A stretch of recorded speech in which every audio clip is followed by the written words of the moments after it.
Приветствую всех! Поговорим сегодня о держателе или струбцине для лепки из полимерной глины. Ну или пластилина тоже подойдет. Вещь нужная, советую иметь в своих инструментах. Ее можно, я думаю, и купить, или сделать своими руками. Я вот в данном случае решил проще сделать. Итак, если нет двух одинаковых половинок деревяшки, берем, в моем случае, доску и пилим ее на две части.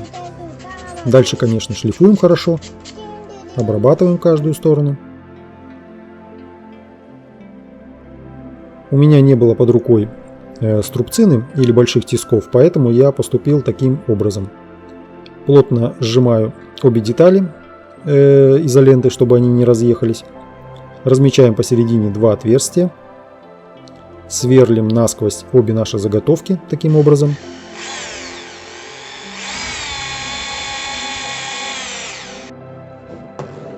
Вот наши отверстия готовы. Я беру два болта, у меня это шестерки. То есть длина, чтобы выходила примерно 2 см с другой стороны. Отрываем все наши приспособы, они уже не нужны. И закручиваем с другой стороны вот такими барашками. Держатель можно сделать любого удобного размера. Я выбрал для своих фигурок высоту примерно 10 см и ширина 3-4 см. Результат — вот такое приспособление для фиксирования фигурки. Теперь ее можно удобно держать в руке, не боясь смять, повредить или просто оставить отпечатки на фигурке. Снимается, как вы поняли, она просто откручиванием вот этих барашков. Немного ослабляем их и вынимаем нашу, вот в данном случае, акулу из отряда самоубийц. Под лапами у меня такая сделана прокладочка из толстого картона.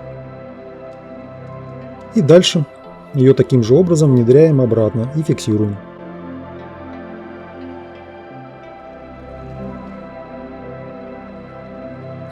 Надеюсь, для вас это будет полезным. Желаю вам крутых работ, фантазии, успехов в лепке. Всем пока-пока.